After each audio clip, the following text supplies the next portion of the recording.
The Ethical Abduction of Ellen Wells by Emmett Hanly and Keenan Marchand. Scene 1. Miss Ray of Sunshine. Ellen, a young woman in her mid-twenties, is driving on the road and blasting tunes and singing off-key in her car. She passes a sign that reads Bradbury Valley. All of a sudden, she hears a police siren and pulls over her car.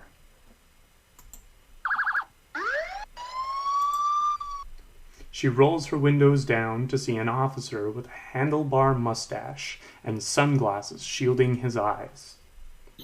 Evening, ma'am. Oh, officer. What seems to be the problem here? I don't know. You pulled me over? Everything okay? Speeding. Not a lot of folks come out this way. License and registration? Certainly. Though I thought I was under the speed limit. You look awful familiar. What do you do for work, miss? Ellen Wells. She passes him her license. He barely even looks at it. Miss Wells. Work in a small sector of acquisitions. Is that right? And what is that exactly? Oh, well, it is the collecting after careful analysis of... That was what you would call a question. What are you doing around these parts in such a hurry? Oh, I was just, I'm moving to Bradbury Valley. What for? Work transfer. I requested it. I've got a friend that lives here. I wanted a change of scenery, you know? I love the trees, the mountains. Yeah. It's stinking beautiful. Welcome to our town of 665. Actually, now that you're here, it'll move up to...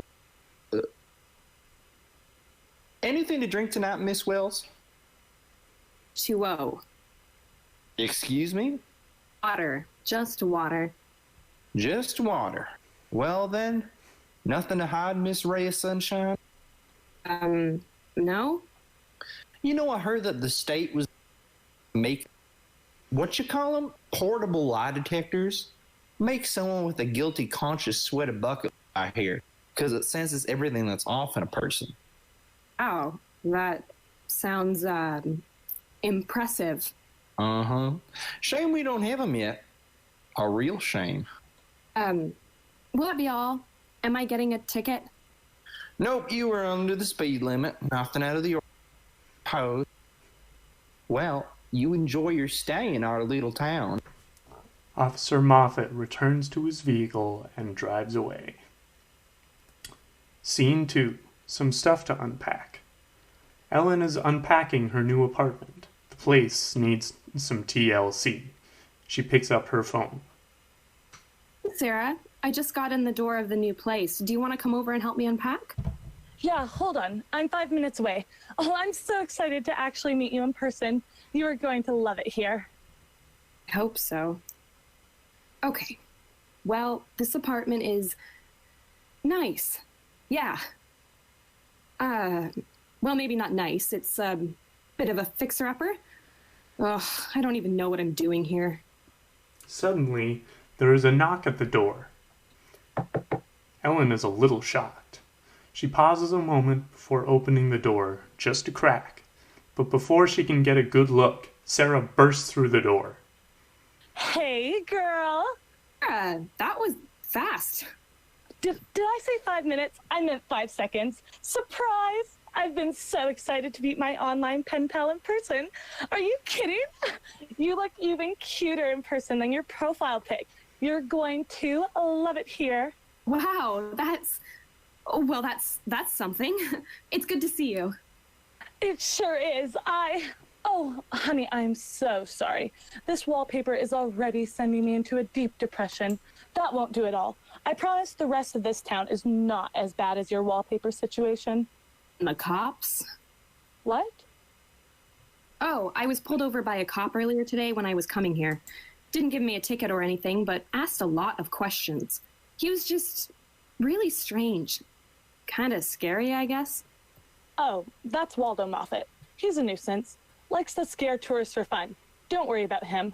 You're a full-blown Bradbury Valley already, and you don't start work for another couple of days.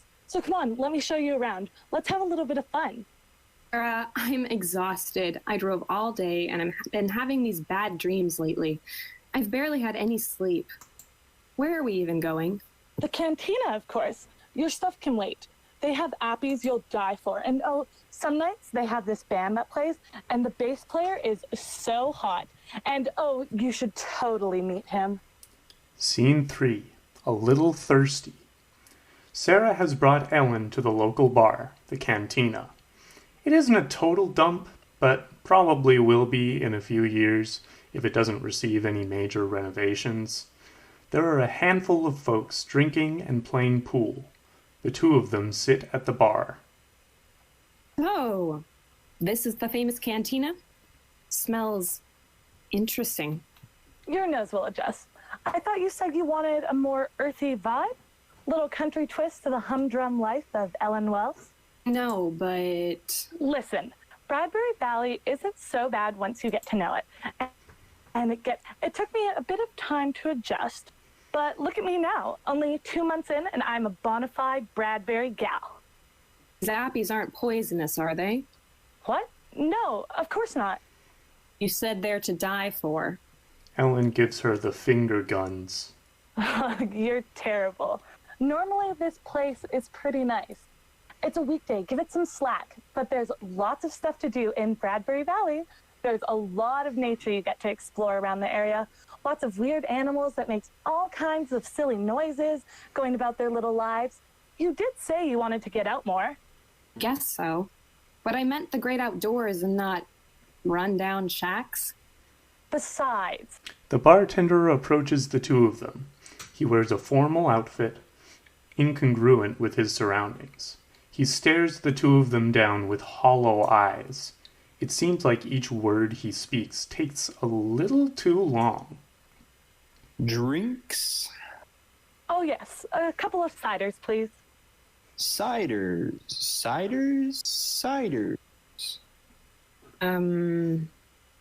Do you work here? I'm behind the bar, aren't I? Yes. Yes.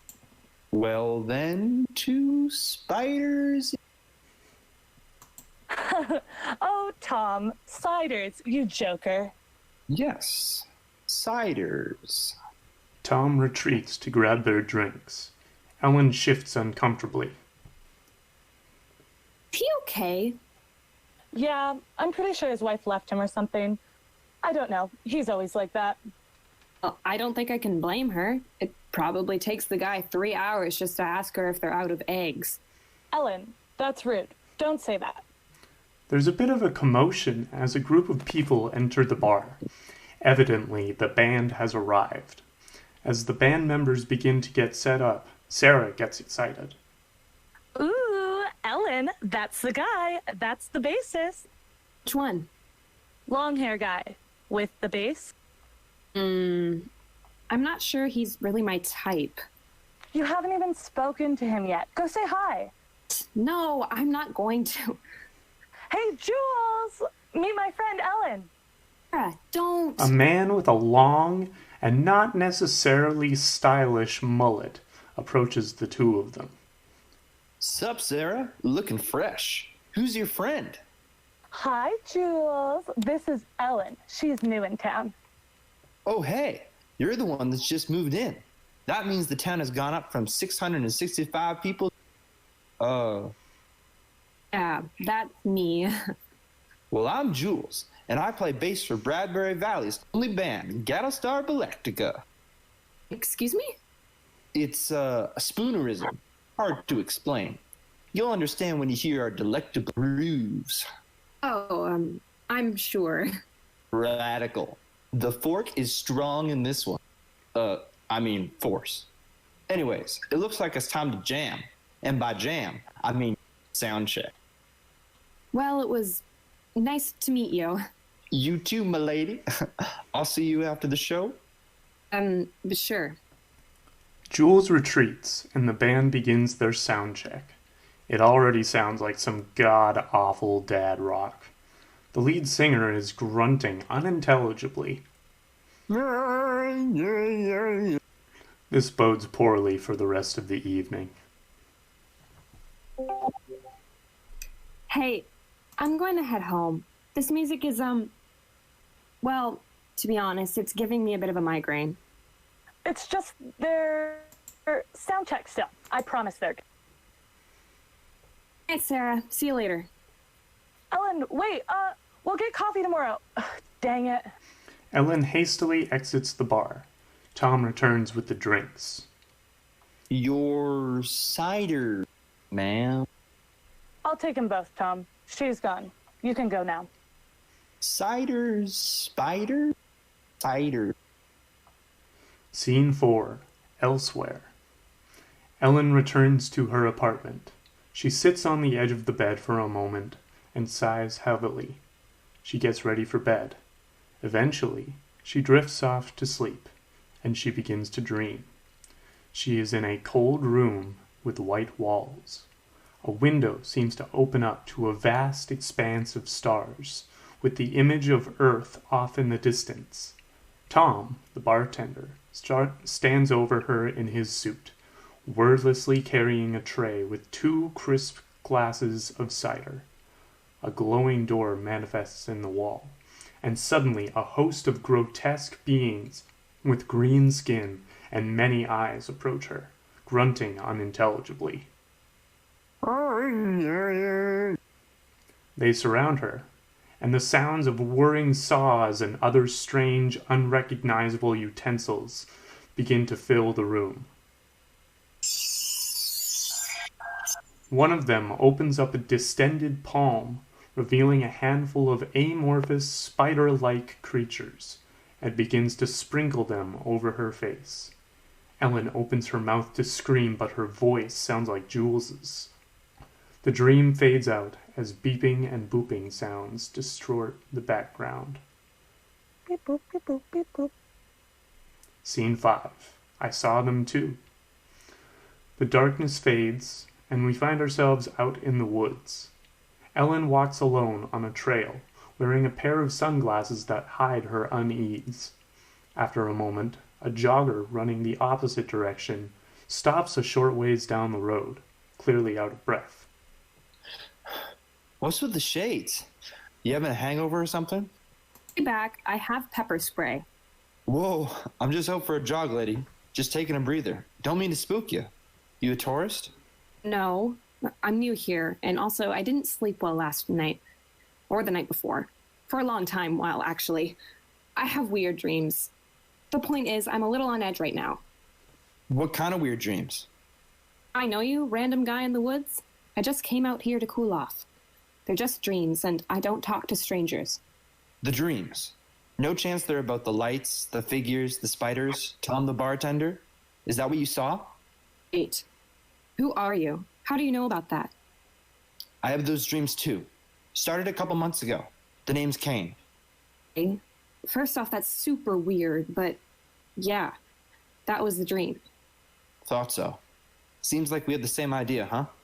Out here seems more safe than a home bed. Ain't that funny?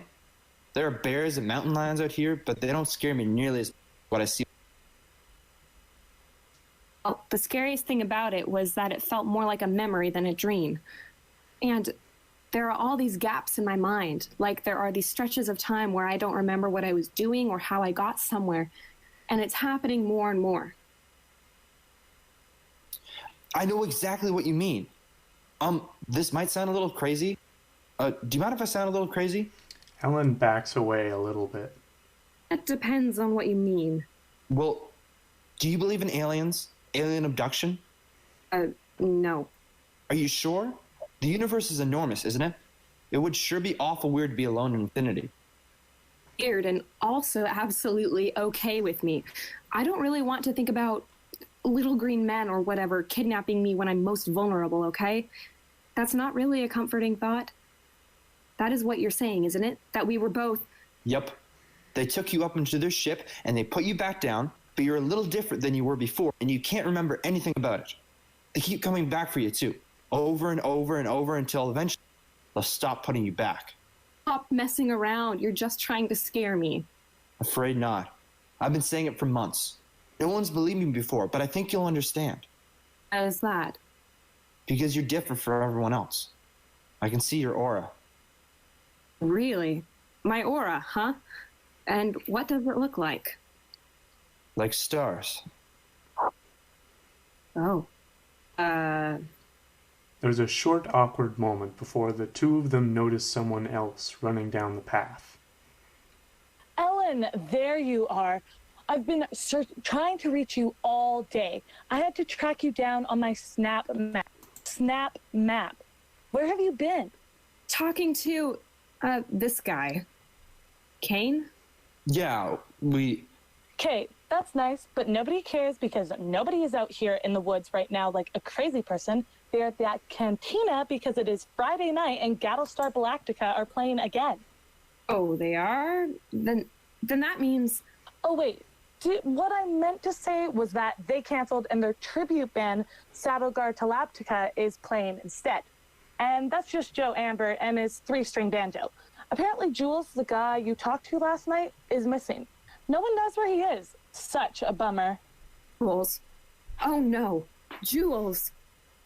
Ellen, oh my gosh. Is he canceling because he has plans with you? You're the worst. Tell me everything. Oh, Sarah, listen. You don't understand. I saw Jules in my dreams. Girl, we've all been there.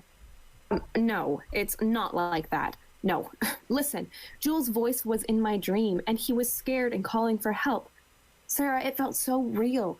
It was unlike any dream I've ever had, because it felt like a memory that had been bottled up in me and then burst open. It's this place. This place sort of just unlocked it. Like Bradbury Valley was the key all along. And I thought I was just a little crazy, but Kane has had the exact same dreams I have had, and he says that he and I have both been abducted by... Kane? Ellen turns around, but Kane is nowhere to be seen. Ellen, are you okay? It was just here. You saw him. You saw him. Saw who? I don't know what you're talking about, Ellen. You've been alone in the woods for quite some time. Let's go to the cantina. You need an ice-cold refreshment. He was here just a second ago. Scene 6. The cantina finale. Sarah leads a shaking Ellen back to the cantina and sits her down. It is currently totally empty, despite being a Friday night. Tom, 2 ciders, please. Tom is already there. 2 crisp, cold glasses of frothing cider already on a tray. He sets them both down in front of Sarah.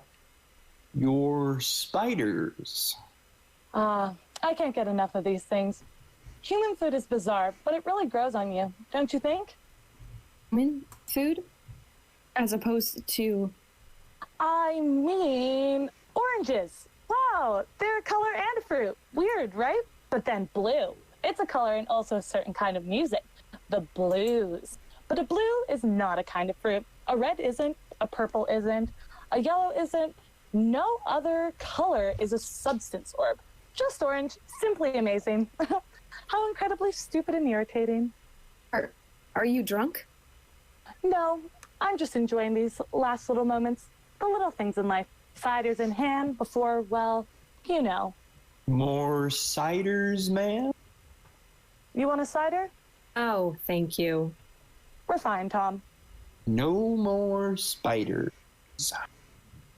You're too close, I'm afraid. I can't risk another Tom. I'm going to have to lift the veil now. Ale? I am not from here. Like, Michigan? Or like... No, a little further. Oh, no. I was sent to conduct a thorough investigation and study of the species that calls themselves the ruler of this world. Or I was. Away from me. Are you hearing this? Help me. Spiders, ma'am? What is wrong with you? Tom, well, he's my first. I'm so sorry, Tommy baby. I messed you up real good, didn't I? Sarah scratches Tom's head. He grunts unintelligibly. When you have an unethical acquisition, you end up with guys like Tom. One too many mind spiders and an earthling's ear will do that. I wanted to make sure we went about the whole thing properly from now on. Spider cider. Shut up, Tom. Hold the door open, will you? You made him weird? You made the whole town weird? Oh, Ellen, no, of course not. They were weird long before I got here. Small towns are just like that, don't you know, you city girl? I think I'm gonna be... Yes, we just chose a few specimens here and there. Though, to be fair, we do take a lot from this town. I don't know what it is. I just love abducting people from this place. Perhaps it's the serene, isolated quietude of it all. Oh, and the Appies are truly to die for. I'm going to leave now. I'm going home. Oh, sweetie. Do you know where our home is? Yes, I do. Well, where are you from? What business do you even work for? How did we become online pen pals? I'm not telling you, you Martian thing, green monster creature thingy thing. Whoa, tell me how you really feel, Ellen. No, I'm asking because I bet you don't know. In fact, I think you don't really know much about anything. Just a few bits and pieces, the essentials. Now, why is that, I wonder? I'm really scared right now, and Tom's blocking the doorway, and I'm talking to an alien, and my brain is in panic mode or something. Nope. Good try, though. Honestly. No, it's because I made it so. Not bad for your first run at acquisitions, Ellen. My what? Your home is in the stars, silly, with me. And here you've been very important in helping us understand the human race. It's a hard job, but someone has to do it. But it takes a real understanding of humanity to do it well, at least as a beginner. So we wipe your memory the first couple times and give you new memories, human ones, and a nice fleshy meat suit too. Could not have phrased that any worse. I know, but it is so accurate. We found that the best method of acquisition, the term abduction isn't really considered politically correct anymore, is to infiltrate human culture by posing as one of them. It's more ethical that humans feel comfortable when you acquire them, and ethically sourced humans are all the rage. It's a little extra work, but it looks really great on the label. If they're scared or injured, they're going to go down in quality. See, too many memory wipes and they end up like Tom here. So we blend in. In your waking moments, you are human, but when you sleep, you get to work. I must say I was very impressed with your first acquisitions. Very good work. Jules never saw it coming. The screams, the spiders, Yes, we can go a little overboard on the spiders, to be sure. They're just so cute. But a lot of real grim stuff, that's the dissection department and not us. But what happens now? Well, we're going to have to start over again, since your numbers aren't quite up to what we would like them to be yet. Will erase my memory? Oh yes, everything about you. Honey, you don't exist. You're just a sleeve put over one of us. You're not human, and thank goodness for that. They're neat, but kind of icky. We're going to start from scratch, lest old memories resurface. That really interrupts the workflow. You'll take the spiders and erase my cider. Bye-bye, Tom, and bye-bye, Tom's wife and Tom's kids. Just cider and spiders. Shut up, Tom. This isn't about you. I have a choice to stay human? Aw, that is really adorable. Very cute. Ellen, once you get to my level, you can play human whenever you want. I don't want to play human. I want to be human. I want to... Honey, I know this part is disorienting, but it will all go away soon. Just close your eyes, and it will all be over soon. Wait just a moment. Sarah pulls out a long metal cylinder and points it towards Ellen's face. A flash of light comes out the end of it, and Tom grunts unintelligibly. The sounds of beeping and booping rise and then fade the scene out. Beep, boop, beep, boop, beep, boop, beep, boop, beep, boop. Epilogue. A young woman is driving on the road and blasting tunes and singing loudly off-key to the music in her car. She passes a sign that reads Bradbury Valley. All of a sudden, she hears a police siren and pulls over her car. She rolls She rolls her windows down to see an officer with a handlebar mustache and sunglasses shielding his eyes. Evening, ma'am. Officer? What seems to be the issue here? I don't know. You pulled me over? Is everything all right? Folks don't come out this way much. License and registration, please. Here you go. You look awful familiar. What do you do for work, miss? Vern. Mary Vern. I work in acquisitions. She smiles.